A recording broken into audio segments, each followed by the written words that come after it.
ubwo nagusogongeza kuri aya makuru nakubwiye ibijyanye na Korea ya Ruguru yohereje abarwanyi barenga 100,000 kurwanira igihugu cy'u Burusiya.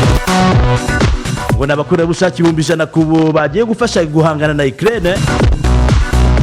N'igihugu cya Korea ya Ruguru cyamaze guha Uburusiya abakorera bushaki babarirwa mu 100,000 kugira ngo batange umusada kabisa mu ntambara bamazemo amezi akaba 6 bahanganye n'igihugu cya Ukraine. Aya makuru yamaze kwemezwa na Igor Korochenko, umunyamakuru wa televiziyo y'igihugu y'u Burusiya, ubwo yari ku kiganiro mu bigenda bitambuka kuri iriya televiziyo. Rero ati hari amakuru yuko abakorera bushaki 100,000 bo muri Korea ya Ruguru biteguye kuza bakagira uruhare mu makimbirane ari aha ngaha. Amakuru y'abakorera bushake aje mu gihe ingabo z'u Burusiya zimaze igihe zarananiwe kwigarurira bimwe mu bice bikomeye muri Ukraine birimo mu murwa mukuru Kiev. Birajyana no kuba Uburusiya bumaze gutakariza abasirikare benshi muri iriya ntambara, dore ko bivuga ko abari hagati y'ibihumbi 15 n'ibihumbi 25 bamaze kwicwa. Igor Korochenko akaba yunzemo ko hari n'andi makuru avuga ko Uburusiya bwamaze gutumira abafundi bo muri Korea ya Ruguru ngo baze gusana umujyi wa Donbass bwamaze kwigarurira. Ahubwo Uburusiya ngo bwemeza ko aba bafundi ngo bazi kubaka kandi bitanga bikomeye cyane, bityo akaba rero bahawe ikiraka. Ari nyuma yuko mu kwezi gushize ambasaderi w'Uburusiya hariya Pyongyang Alexander Metegora yavuze ko abafundi b'abanyakoreya bafite ubumenyi buhanitse ngo n'abanyamurava kandi biteguye gukorera ahantu hagoye cyane, bakazagira uruhare rukomeye cyane mu kubaka ibikorwa remezo byashenywe hariya Donbass.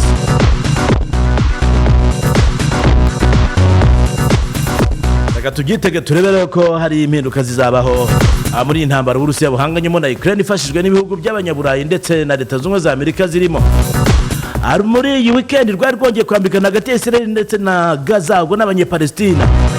Israel ivuga ko yafunze abarwanyi bo mu nyeshyamba zo muri Palestina mu bitero byasakiranije impande zombi mu karere ka Cisjordania West Bank ngo yigarurire nyuma y'ibitero by'indege kuri Gaza. Kugera ku munsi w'ejo ibitero byari bimaze guhitana abantu 11 harimo n'umwana nk'uko bivugwa n'umukuru w'umutwe w'abarwanyi bo muri Palestina uzwi nka Palestinian Islamic Jihad witwa Taisin Jabari. Israel ikavuga ko yateye muri Gaza nyuma yaho yari yatewe ibisasu biremereye. BBC ivuga ko mu ijoro ry'ejo Gaza yamishuyeho ibisasu ibisasu muri Israel, ariko ngo byose ngo byasamiye mu kirere bitaragwa ku butaka nk'uko igisirikare cya Israel cyabitangaje.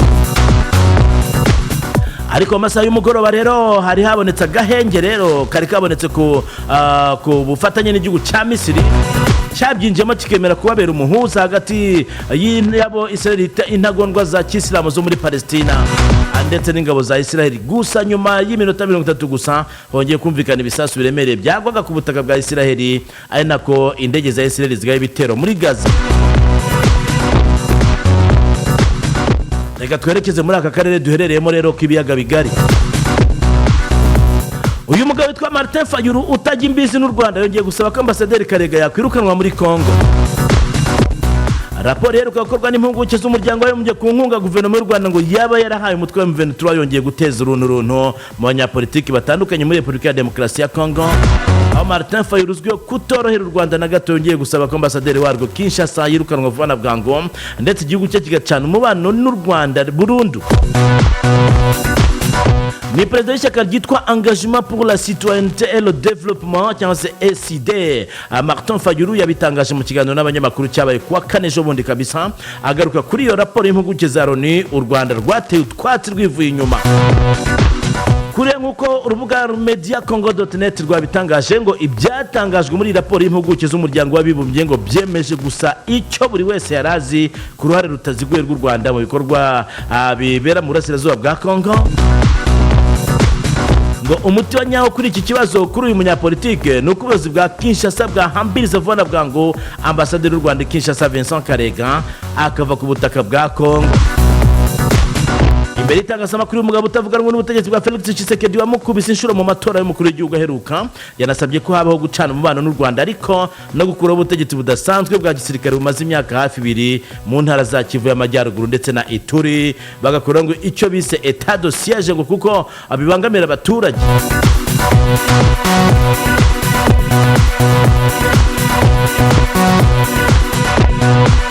Uwo ngo yitwa Martin Fayulu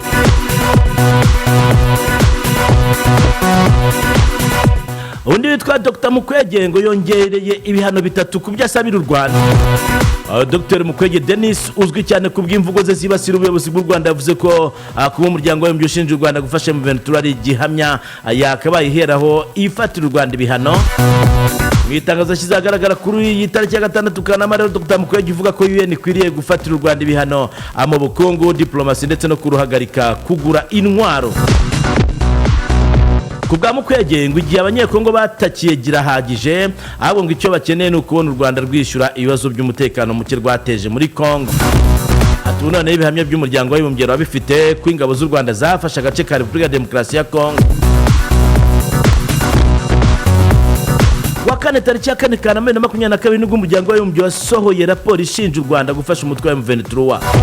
Raporo avuga ko ingabo z'u Rwanda zambuka muri Repubulika ya Demokarasi ya Congo izuba riva azigiye gufasha umutwe wa M23, ariko ibirego byose u Rwanda rwarabihakanye rwemeza ko ibibazo bya Congo ari Congo ubwayo ibyitera ari nako ariyo bireba. Hagati aho tukiva kuri ibibazo rero byatejwe n'iyi raporo, Minisitiri Vincent Biruta ntiyumva uburyo drone z'umuryango w'abibumbye zabonye ingabo z'u Rwanda gusa. Minisitiri w'Abanyamahanga w'Ubutwererane w'u Rwanda Dr Vincent Biruta yavuze ko raporo yakozwe n'impuguke z'umuryango w'abibumbye yuje kubogamira kuri Repubulika ya Demokarasi ya Congo yirengagije u Rwanda. Ibi Minisitiri Biruta yabigarutse ubwo yagiranaga ikiganiro na radio mpuzamahanga y'Abafaransa RFI hari ku munsi w'ejo. Dr Biruta yagarutse ku bimenyetso byagaragajwe muri iyi raporo y'umuryango w'abibumbye ishinja u Rwanda gufasha M23, nk'aho bavuga ko bifashishije indege zitagira abapilote ngo ni za drone babashe kubona ingabo z'u Rwanda ku butaka bwa Repubulika ya Demokarasi ya Congo. Dr Biruta avuga ko bitumvikana ukuntu izi drone zabonye abasirikare gusa, ariko ntizibone n'igisigazwa na kimwe cy'ibisasu byarashwe na FARDC inshuro 3 zose ku butaka bw'u Rwanda. Atese niba koko izo drone zarifashishijwe, kuki zitabonye ibisigazwa by'ibisasu byarashwe ku butaka bw'u Rwanda? Kubwa Dr Biruta izi mpuguke zakabaye zarafashe impande zombi, ndetse ngo byaba ngombwa zikareba ibindi bibazo bikomeye nk'imikoranire ya FDLR na FARDC, ibibazo byatezwe n'imvugo z'urwango zikoreshwa n'abayobozi muri Repubulika muri leta ya Repubulika ya Congo nyine ya Kinshasa, ndetse n'ibindi bikomeye kurusha kwirirwa bashinja u Rwanda ibirego bitagira ibimenyetso.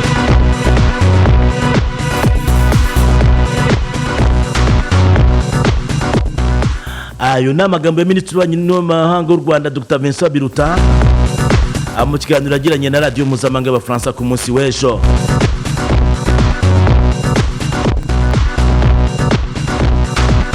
Ntituzapfa kuva ibunagana. Uyu n'umuvugizi wa M23 bitangaje ku mugaragaro, ni umutwe wa M23 atangaje ko utazigera uva mu gace ka Bunagana umaze ukwezi kurenga wigaruriye, ahubwo gutegereje abategetsi ba Repubulika ya Demokarasi ya Congo kuza muri uwo mujyi kugira ngo bajyane ibiganiro byo guhagarika intambara. Ibi byatangajwe na Lawrence Kanyuka, umuvugizi wa M23 mu bya politike, ubwo yajyanaga ikiganiro na radio mpuzamahanga y'Abafaransa RFI. Ati ntabwo M23 iteze kuva muri Bunagana mu gihe cyose abategetsi ba Congo bataraza ngo tujyane ibiganiro. Akomeza avuga ko byaba byiza abategetsi ba Congo baje muri Bunagana kugira ngo baganire n'abayobozi ba M23 mu rwego rwo gushaka umuti w'ikibazo cy'intambara. M23 atangaje ko byaba byiza leta ya Congo yemeye kuza kabisa bakagira ibyo baganira mbere y'amatora mukuru y'igihugu ateganijwe muri 2023.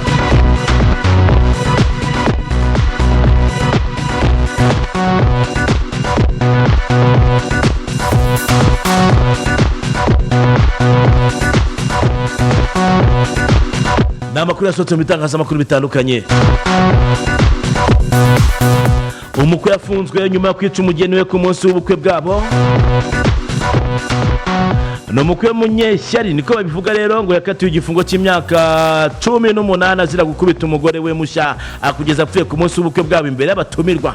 Yitwa Bwana Stepan Dolgik, w'imyaka 35, yakubise wari ugiye kumubera umugore witwa Oksana Poludenteva w'imyaka 36 kugeza apfuye. Hanyuma umurambo we awuta mu kibaya cya Novosibirsk mu gihugu cy'Uburusiya. Uyu mwicanyi rero nkuko abanyamakuru babivuze uticuza na kimwe yabwiye rukiko ko yizeraga ko umugeni we mushya ngo yizeraga ko umugeni we atigeze amuca inyuma ngo nyuma araza kubivumbura niko kumukubita aramwica niko ngo yabivuze. Hanyuma rero uyu mugabo rero yari yarahamijwe icyaha cyo kwica mbere yaho nyine mbere yuko ajya gushakana n'uyu mugore. Umugore amumenye ari muri gereza akabereza ko ashobora kuzamutoza agahinduka. Ababibonye bavuga ko yatangiye gukubita imigeri uyu mugore we usanzwe afite umwana umwe nyuma yo gufuha cyane, nyuma yo kubona uyu mugeni we ari kuvuga n'undi mugabo wari waje mu bukwe bwabo bwari bwabereye mu nzu iherereye mu mudugudu wa Chik, ariko babivuga ahangaha. Ati ushaka kunca inyuma sha.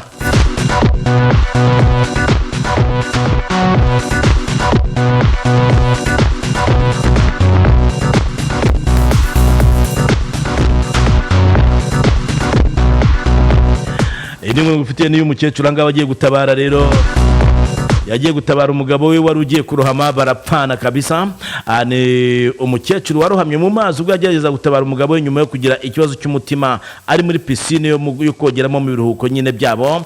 Yitwa Diana Shamash, afite imyaka 80, yasimbukiye mu mazi yambaye imyenda kugira ngo agerageze gufasha umugabo we w'umukire w'imyaka 82 yose witwa David, ubwo bari mu biruhuko nk'abashakanye nyine mu majyepfo y'igihugu cy'Ubufaransa. Hano batubwira ko abaturanyi babo bari bateguye kuza gusangira ifunguro ry'uyu mugabo n'umwongereza mwiza cyane nko bivuga ngo bavugije inzogera yo gusaba karibu babura ubakingurira. Baraje barasona kabisa muti mudukingurire, ariko babura uwakingura kugira ngo bajye gusangira ifunguro nk'uko hano bakomeza kugenda babivuga. Ubwo rero nuko byari byagenze, bararohamye nyine mu mazi n'uyu mukecuru uje kumurohora nawe barapfa.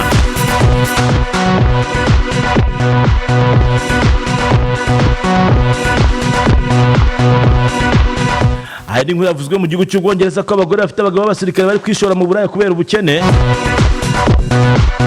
ngo n'ubuzima bubi babayemo.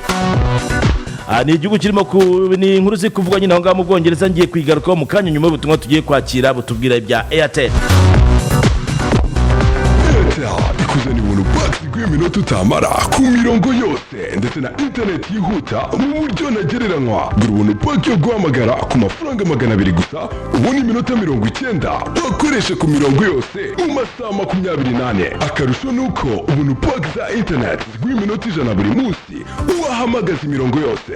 Kanda akanyenyeri 255 urwego uhitemo icyumweru ya gigabyte 1.5 ku mafaranga 1500 cyangwa y'ukwezi ya gigabyte 31 ku mafaranga 1010 gusa. Airtel, umurongo wa telefone zigezweho. Radio 1 Press Review.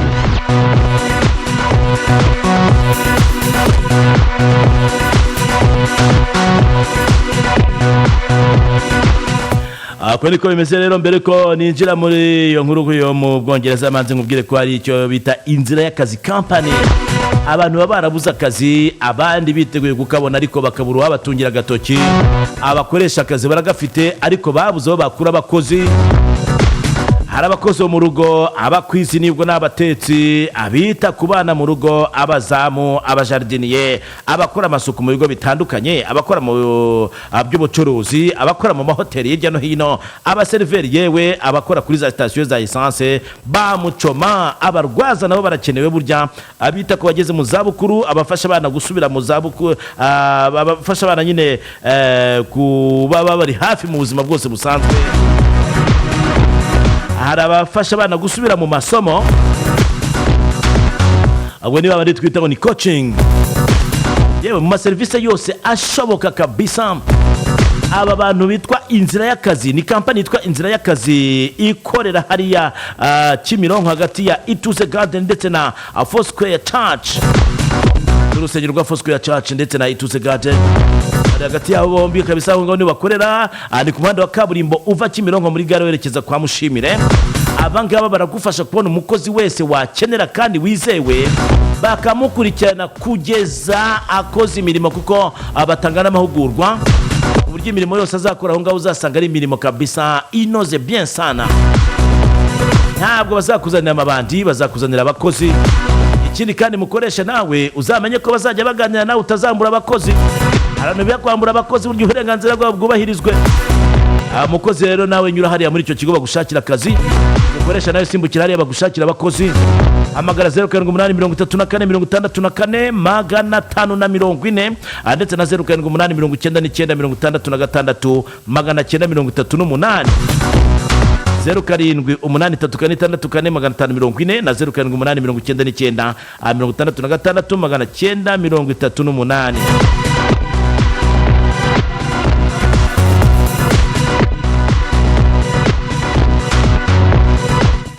Bamwe mu bagore abasirikare bato mu Bwongereza ngo batangiye kwishora mu Buraya kugira ngo bashakishe imibereho kuko ikiguzi cy'ubuzima gikomeje guhenda.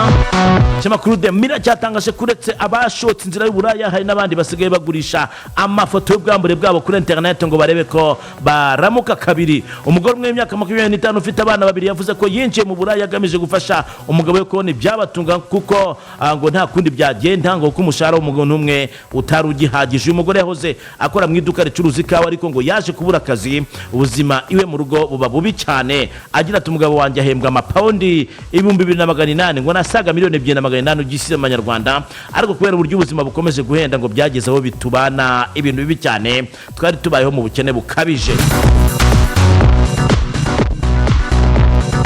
Ati ntashyira umugabo wanjye ngirira iyo ngiye mu Buraya kuko arabizi ko nabigiyemo ntagamije kuryamana n'abagabo, hari byo twemeranijeho ni nawe untwara kenshi iyo ngiye kureba umukiriya. Umugabo ari mu cyane agiye gushaka abakiriya, abagabo ni mu gisirikare cyo mu Bwongereza, aga ibintu bikomeje kuba bibi cyane. Amerika yihanangije ibihugu bya Afurika bikomeje guhahirana n'Uburusiya ngo kandi bwarafatiwe ibihano. Mu karere ka Ngororero abantu 7 bafashwe bacukura amabuye y'agaciro mu buryo bunyuranije n'amategeko. Iyi Muhanga, mu karere ka Muhanga umusore arakekwa kwica umukecuru amukubise ifuni. Umusore wo mu murenge wa Nyarusange mu karere ka Muhanga ukurikiranweho icyaha cyo kwica umukecuru baturanye witwa Imana Bibiane amukubise ifuni mu mutwe. Umukecuru w'imyaka 75 wicaye mu mudugudu wa Gisasa mu kagari ka Mbiriri ahagana saa 4 z'igitondo kuwa gatandatu ushize, ubwo yari iwe mu rugo kabisa. Uwo musore nawe akaza akamukubita iyo funi. Byatangaje abantu kuko hari abo bavuze ko ngo ntacyo bapfaga, gusa uyu musore akaba byemera ko ari wabikoze. Hanyuma dusimbukiye Nyamasheke naho hari inkuru ivugwayo. Umugabo w'imyaka 34 ukekwa kwica se na nyina bakasa amajosi. Yitwa Nzanywa y'Imana Eliezer imyaka 34 ari gushakishwa n'inzego z'umutekano.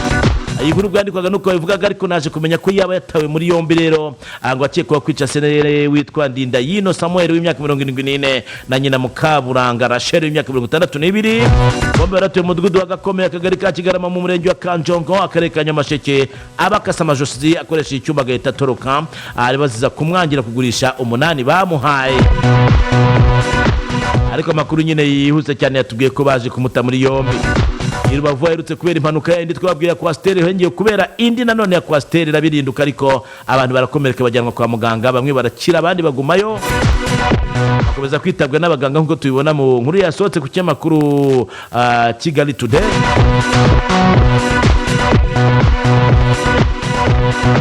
Aya nako ibiciro bishya bya lisansi na mazutu byashyizwe hanze rero byatumbagiye kabisa.